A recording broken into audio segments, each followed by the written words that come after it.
Hello friends, मैं आर्यन सिंह स्वागत करता हूं आप सभी का आरसीसी कोचिंग सेंटर में।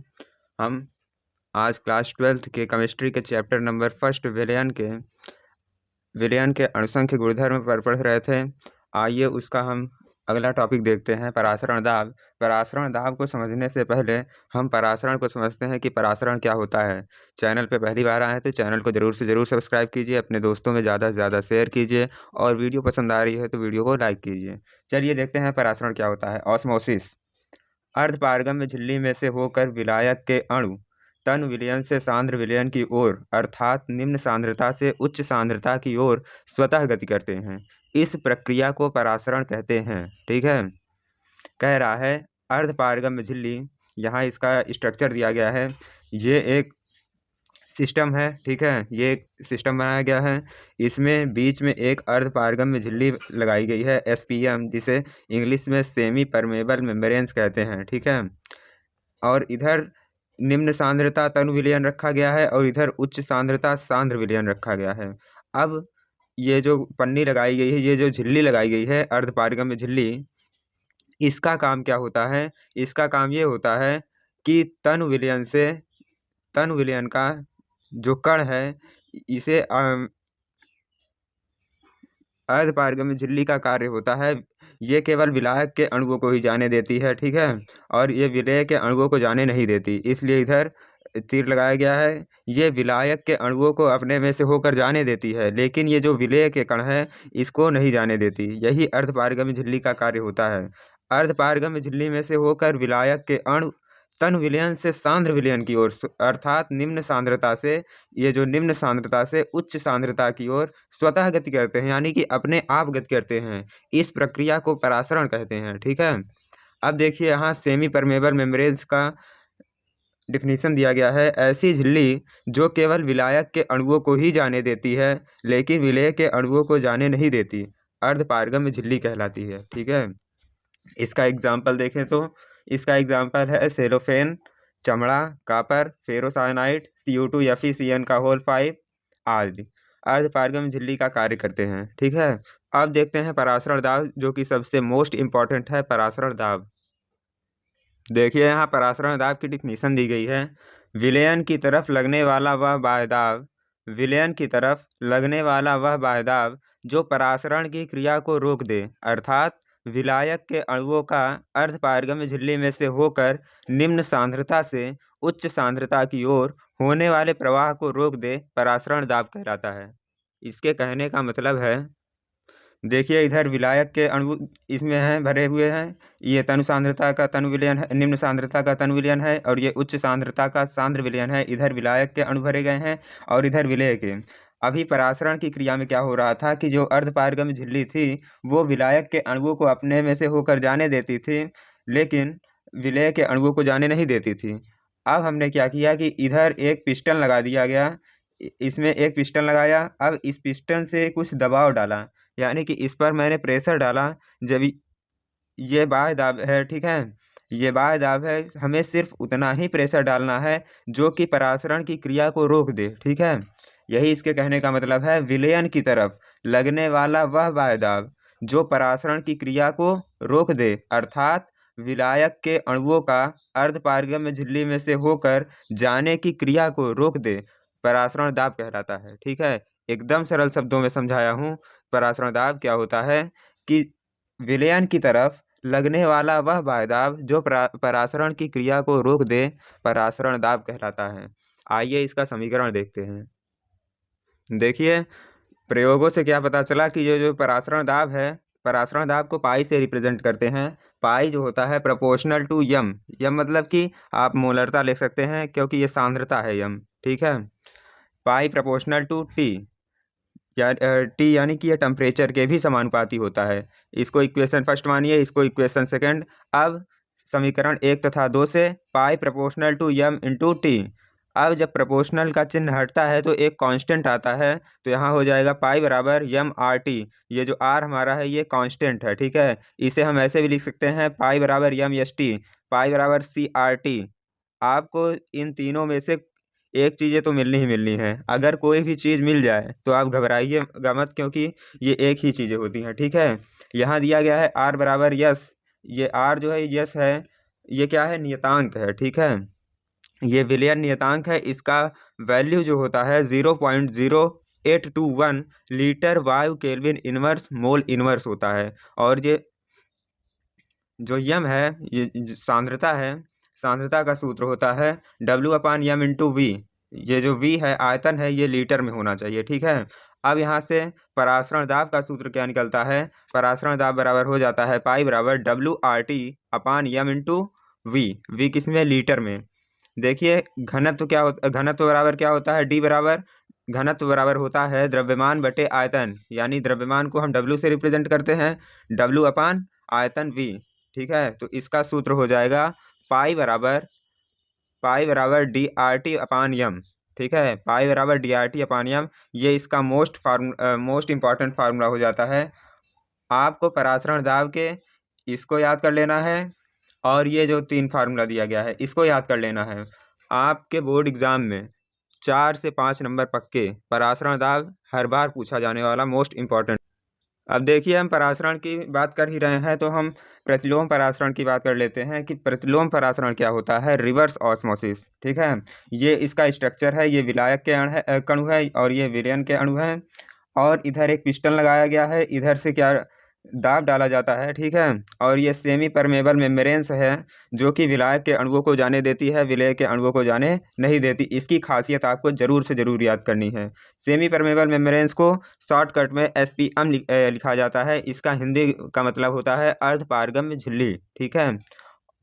अब देखिए विलयन की तरफ परासरण दाब के अलावा, यानी कि विलयन के तरफ परासरण दाब का कार्य क्या होता था, ये परासरण की क्रिया को ही रोक देता था। अब इसके भी अतिरिक्त अगर हम दाब लगाएंगे तो क्या होगा, वो बताया जा रहा है कि विलयन की तरफ लगने वाला परासरण दाब के अलावा अतिरिक्त दाब जो विलायक के अणु, ठीक है, ये जो विलायक के अणु अर्धपारगम्य झिल्ली में से होकर सांद्र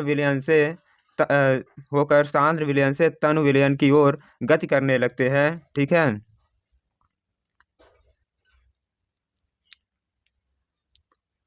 गति करने लगते हैं, इस क्रिया को प्रतिलोम परासरण कहते हैं। यानी कि जो विलयन के कण हैं, ये सांद्र विलयन से होकर तनु विलयन की ओर गति करने लगते हैं, प्रतिलोम परासरण कहलाता है।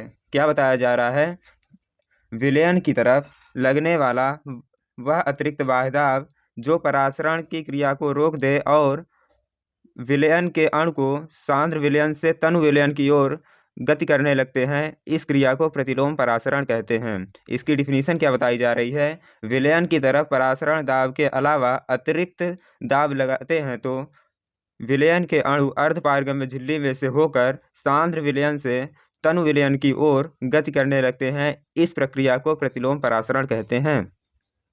देखिए इसका एग्जाम्पल आप देख सकते हैं। प्रतिलोम परासरण द्वारा ही नदी और समुद्र के जल में से अशुद्धियों को दूर करके पीने योग्य बनाया जाता है।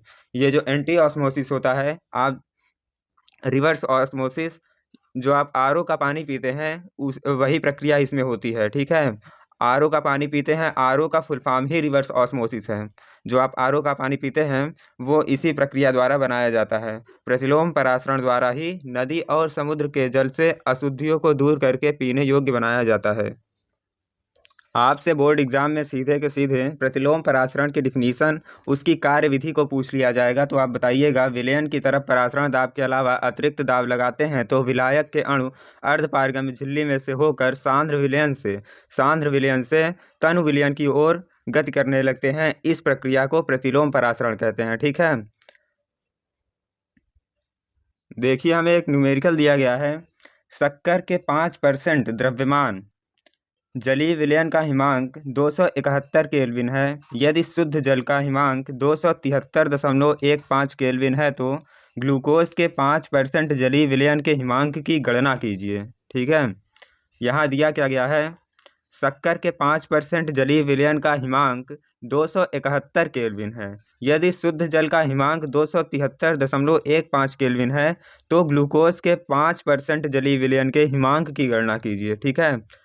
अगर आपको क्वेश्चन नहीं समझ में आता है तो क्वेश्चन को आप बार बार पढ़िए, अगर आपने चैप्टर को पूरी तरीके से पढ़ा है तो क्वेश्चन आपके एकदम सरल होने वाले हैं। आपको क्वेश्चन देख के घबराना नहीं है, बस उन्हें बार बार रिपीट करके देखना है कि आखिर में पूछा क्या है, ठीक है। तो शक्कर का जो अणुभार होता है इसे हम m1 से रिप्रेजेंट करेंगे। शक्कर का अणुभार होता है 342। कैसे, आइए आपको अणुभार निकालना बताते हैं कि अणुभार कैसे निकाला जाता है। देखिए, हमें शक्कर का अणुभार निकालना है तो ये जो कार्बन है, कार्बन का अणुभार कितना होता है? कार्बन का अणुभार होता है 12। अब यहाँ 12 नीचे भी दिया गया है तो 12 का हम मल्टीप्लाई कर देंगे, फिर प्लस का चिन्ह लगाएंगे। हाइड्रोजन का अणुभार होता है 1, 1 का गुणा कर देंगे, 22 दिया गया है तो 22 से फिर प्लस लगाएंगे। ऑक्सीजन का अणुभार होता है 16 × 11।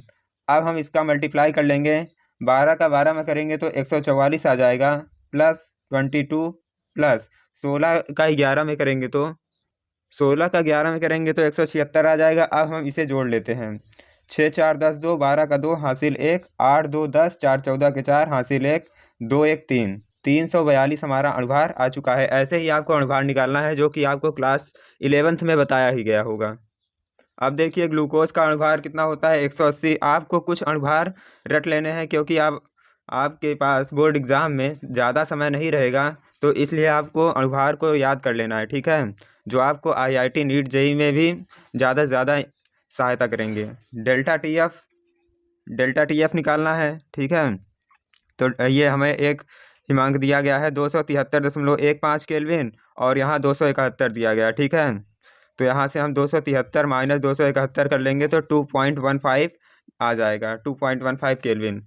अब इसका सूत्र लगाते हैं, तो हमें इस सूत्र को याद करना है, डेल्टा टी एफ बटे डेल्टा टी एफ डैश बराबर m2/m1, ठीक है। तो यहाँ से डेल्टा टी एफ की वैल्यू हमने निकाली थी 2.15 अपान डेल्टा टी डैश एफ हमें निकालना है, तो इसे हम ऐसे ही लिख देंगे, बराबर m2 का मान आया था हमारा, जो ग्लूकोज का अणुभार है वो 180 था और शक्कर का अणुभार जो है वो 342, तो हमें इसे 180 बटे 342 लिख देंगे। अब हम इसका क्रॉस मल्टीप्लाई कर देंगे, तो क्रॉस मल्टीप्लाई करेंगे तो हो जाएगा 342 × 2.15 अपान, ये गुणा में है तो इधर जाएगा तो भाग में हो जाएगा 180। जब हम इसे सॉल्व करेंगे तो 4.085 केल्विन आएगा, ठीक है। अब हमें हिमांक निकालना है तो यहाँ से आ जाएगा 273.15 माइनस 4.085, हम इसे माइनस कर देंगे तो आ जाएगा हमारा 269.065 केल्विन। यही हमारा आंसर हो जाएगा। अब देखिए, हम परासरण दाब पढ़ रहे थे तो उसके ऊपर एक न्यूमेरिकल दिया गया है कि 300 केल्विन पर 36 ग्राम पर सांद्रता वाले ग्लूकोज के विलयन का परासरण दाब 4.98 बार है। यदि इसी ताप पर विलयन का परासरण दाब 1.52 बार हो तो उसकी सांद्रता क्या होगी? हमें जो टेम्परेचर दिया गया है T बराबर 300 केल्विन और परासरण दाब दिया गया है π1 बराबर 4.98 बार, ठीक है। π2 बराबर दिया गया है 1.52 बार। जो भी चीज़ें जिसकी भी वैल्यू दी गई है उसे आप मार्क करके लिख लीजिए, क्योंकि यही सबसे बेस्ट तरीका होता है न्यूमेरिकल को सॉल्व करने का। जब हमारे पास चीज़ें दी रहेंगी तो हमें एग्जैक्टली ये पता लग पाएगा कि हमें निकालना क्या है। तो हम यहाँ से ग्लूकोज के विलयन का परासरण दाब दिया है, इसलिए हम ग्लूकोज का अणुभार निकाल लेंगे। ग्लूकोज का अणुभार होता है 180। अब यहाँ से m1, ये जो m है सांद्रता, इसका सूत्र लगाएंगे, W/m × V होता है, V लीटर में होता है, तो हमें लीटर में ही निकालना है। तो W का मान दिया गया है 36 ग्राम, तो यहाँ 36 लिख देंगे, बटे 180 क्या है, इसका अणुभार है, तो 180 × 1 लीटर पर सांद्रता दिया गया है, यानी कि 1 लीटर में बात कर रहा है, पर लीटर की बात कर रहा है, इसलिए यहाँ 1 हो जाएगा। अब हम इसे काट लेंगे तो 1/5 बराबर 0.2 आ जाएगा। अब इसका फार्मूला होता है π1/π2 = m1/m2, ठीक है। ये परासरण दाब का अनुपात है, इसे आप ज़रूर से ज़रूर याद कीजिए। अब देखिए, यहाँ से जब हम क्रॉस मल्टीप्लाई करेंगे तो m2 बराबर आ जाएगा m1 × π2/π1। अब हम यहाँ से एग्जैक्टली वैल्यू को रख देंगे। m1 का मान आया था हमारा 0.2 × π2 की वैल्यू दी गई थी 1.52 और π1 की वैल्यू दी गई थी 4.98। अब हम इसे सॉल्व कर लेंगे तो आ जाएगा हमारा 0.061 मोल पर लीटर। मोल पर लीटर क्यों लिखा गया है? क्योंकि ये यम है, यानी कि मोलरता की बात कर रहा है, इसलिए मोलरता का मात्रक भी आपको साथ में लिखना अनिवार्य है, क्योंकि आप अगर मात्रक नहीं लिखते हैं तो आपके 1 नंबर कट जाते हैं। यहाँ से मोलरता बराबर होता है, सूत्र लिख लीजिए, मोलरता बराबर W/m/V, और मोलरता इंटू यम बराबर हो जाएगा, यानी कि इसका मल्टीप्लाई कर देंगे तो हो जाएगा W/V। यहाँ हमारा मोलरता आया है 0.061, और जो हमारा अणुभार है वो है 180। तो इसका हम सांद्रता निकाल लेंगे, तो सांद्रता बराबर हो जाएगा, तो उसकी वैल्यू को रख के हम मल्टीप्लाई कर देंगे तो इसकी वैल्यू आ जाएगी बराबर सांद्रता। सांद्रता किस में होगी? ग्राम पर लीटर में होगी। अब देखिए वान ठाप गुणांक क्या होता है, जो कि सबसे मोस्ट इंपॉर्टेंट है, 1 नंबर 2 नंबर में पूछ लिया जाता है आपके बोर्ड एग्जाम में। वान ठाप गुणांक क्या होता है? देखिए इसकी उत्पत्ति कैसी की गई है। सन 1880 ईस्वी में वांट हाफ नामक वैज्ञानिक ने वियोजन और संगुणन की सीमा को निर्धारण करने के लिए एक गुणांक दिया था, जिसे वांट हाफ गुणांक कहते हैं। अगर डिफिनीशन में आती है तो आपको यही लिखना है कि सन 1880 ईस्वी में वांट हाफ नामक वैज्ञानिक ने वियोजन और संगुणन की सीमा का निर्धारण करने के लिए, यहाँ से आपका मोस्ट इंपॉर्टेंट लाइन शुरू होती है, वियोजन और संगुणन की सीमा का निर्धारण करने के लिए एक गुणांक दिया था, जिसे वान ठाप गुणांक कहते हैं। इसे स्मॉल आई से रिप्रेजेंट करते हैं, ठीक है। स्मॉल आई बराबर हो जाएगा वियोजन या संगुणन के बाद कुल मोलों की संख्या बटे वियोजन या संगुणन के पहले कुल मोलों की संख्या। अब देखिए वैद्युत अपघट्य पदार्थ और वैद्युत अनअपघट्य पदार्थ के बीच में डिफरेंस समझते हैं कि वैद्युत अपघट्य पदार्थ और वैद्युत अनअपघट्य पदार्थ के बीच में क्या अंतर होता है, ठीक है। देखिए वैद्युत अपघट्य पदार्थ क्या होते हैं? इलेक्ट्रोलाइट मटेरियल, वे पदार्थ जो आयनों में टूट जाते हैं, यानी कि अगर हम ऐसे पदार्थ लें जिसको विलयन में डालें तो वो प्लस माइनस में टूट जाएं, यानी कि वो धनायन और ऋणायनों में टूट जाएं, वो हमारे वैद्युत अपघट्य पदार्थ होते हैं। वे पदार्थ जो आयनों में टूट जाते हैं तथा जिनमें विद्युत धारा प्रवाहित होती है। भाई जब आयनों में टूट जाएंगे तो उसमें विद्युत धारा प्रवाहित होगी ही, वैद्युत अपघट्य पदार्थ कहलाते हैं। देखिए वैद्युत अनअपघट्य पदार्थ क्या होते हैं? नॉन इलेक्ट्रोलाइट, वे पदार्थ जो आयनों में नहीं टूटते, यानी कि अगर हम किसी सॉल्यूशन में या फिर पानी में डालते हैं तो ये आयनों में नहीं टूटते, यानी कि ये प्लस माइनस में वियोजित नहीं होते हैं, जिसमें विद्युत धारा प्रवाहित नहीं होगी। अगर वो आयनों में टूटेंगे ही नहीं तो विद्युत धारा कहाँ से प्रवाहित होगी, ठीक है। वैद्युत अनअपघट्य पदार्थ कहलाते हैं। देखिए वैद्युत अपघट्य पदार्थ क्या होते हैं? इलेक्ट्रोलाइट, इनका वियोजन और संगुणन होता है, ठीक है। ये टूटते हैं इसलिए इनका वियोजन और संगुणन होता है, जिससे इसका आई का मान कुछ होता है, यानी कि वान ठाप गुणांक की वैल्यू कुछ ना कुछ होती है। और जो वैद्युत अनअपघट्य पदार्थ होते हैं, नॉन इलेक्ट्रोलाइट होते हैं, इनका ना तो वियोजन होता है और ना ही इनका संगुणन होता है, इसलिए इनका आई की वैल्यू 1 होता है, ठीक है। जब ये टूटेंगे ही नहीं, ना ही ये जुड़ेंगे, तो इसकी वैल्यू क्या हो जाएगी? हमारी 1 हो जाएगी। आइए इसके एग्जाम्पल की बात करते हैं कि वैद्युत अपघट्य पदार्थ के एग्जाम्पल क्या होते हैं। NaCl, अगर हम NaCl को तोड़ते हैं तो Na+ और Cl- में टूटता है, इसलिए क्या हो जाता है? वैद्युत अपघट्य पदार्थ होता है। KNO3 Na2SO4, Na2SO4 को तोड़ते हैं तो Na2+ और प्लस SO4- में टूटता है। K2SO4 K2+ SO4- में टूटता है, इसलिए ये क्या है? वैद्युत अपघट्य पदार्थ के उदाहरण हैं। यही बात करते हैं H2SO4 भी अगर किसी विलयन में डालते हैं तो ये टूटता है, इसमें से विद्युत धारा प्रवाहित होती है, इसलिए ये वैद्युत अपघट्य पदार्थ है। अब वैद्युत अनअपघट्य पदार्थ क्या होते हैं? नॉन इलेक्ट्रोलाइट, ऐसे पदार्थ जो आयनों में नहीं टूटते। इसका एग्जाम्पल दिया गया है यूरिया, NH2CO NH2 जो यूरिया होती है ये टूटती ही नहीं है, इसलिए इसकी आई की वैल्यू जो होती है वो 1 होती है। C6H12O6, C12H22O11 या फ्रक्टोज या फिर ग्लूकोज, ये भी नहीं टूटते हैं, इसलिए इनके आई की वैल्यू जो होती है वो हमेशा 1 होती है। इस वैल्यू को आप ज़रूर से ज़रूर याद कीजिए, और इन पदार्थों को पहचानने के लिए आपको रटना पड़ेगा, ठीक है। रटना नहीं, आप समझ जाइए तो आपको ज़्यादा दिक्कत नहीं होगी। जब आपको न्यूमेरिकल में दिए रहेंगे कि इनके आई की वैल्यू निकालिए, अगर वो वैद्युत अनअपघट्य पदार्थ हैं तो उनके आई की वैल्यू निकालने की ज़रूरत नहीं है, उनके आई की वैल्यू सीधे के सीधे 1 हो जाएगी। अगर वैद्युत अपघट्य पदार्थ हैं तो उनके वैल्यू आपको निकालना पड़ेगा। वीडियो पसंद आ रही है तो वीडियो को लाइक कीजिए, चैनल को सब्सक्राइब कीजिए और अपने दोस्तों में ज़्यादा से ज़्यादा शेयर कीजिए। आपका ये सेशन डे 4 था, ये आज समाप्त करते हैं। ऐसे ही अपने सिलेबस को कंप्लीट करने के लिए चैनल को ज़रूर से ज़रूर सब्सक्राइब कीजिए। वीडियो पसंद आ रही है तो वीडियो को ज़रूर से ज़रूर शेयर कीजिए, लाइक कीजिए। तब तक के लिए मिलते हैं आपसे अपने नेक्स्ट वीडियो में। जय हिंद, जय भारत।